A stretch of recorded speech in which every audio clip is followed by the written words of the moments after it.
Con este corrido nos vamos hasta Colmena y de ahí hasta Pánico, saludando a la familia García Ramírez, en especial a Movial y Ramírez. Y échale chingazo, bendición muy radical. Échale chingazo, bendición muy radical. Échale chingazo, bendición muy radical. Échale chingazo, bendición muy radical.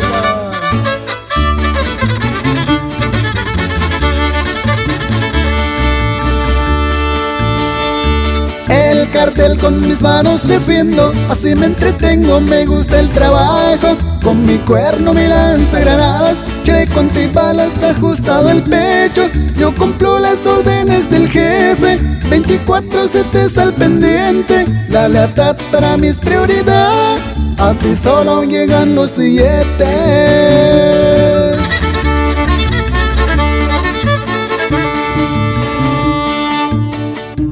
Una lista me entregan a diario de todos aquellos que se han pasado. Ya hacen porque no quieren pagar, nos quieren brincar o nos han traicionado. Un comando del diablo me encargo, mi armamento es un poco extraño y mis métodos de torturar es algo que no puede explicar.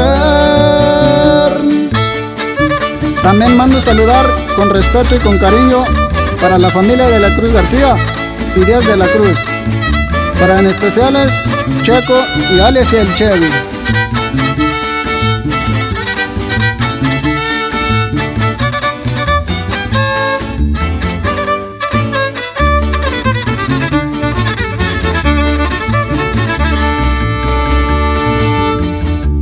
Ya que estoy explicando mi jale, voy a revelarles algunos detalles. Soy nacido allá en Culiacán, mi consigna es matar y acabar con los males. 100% sangre sinaloense, de botas de sombrero han de verme. Radico en la ciudad y en montañas, y me duermo donde me oscurece.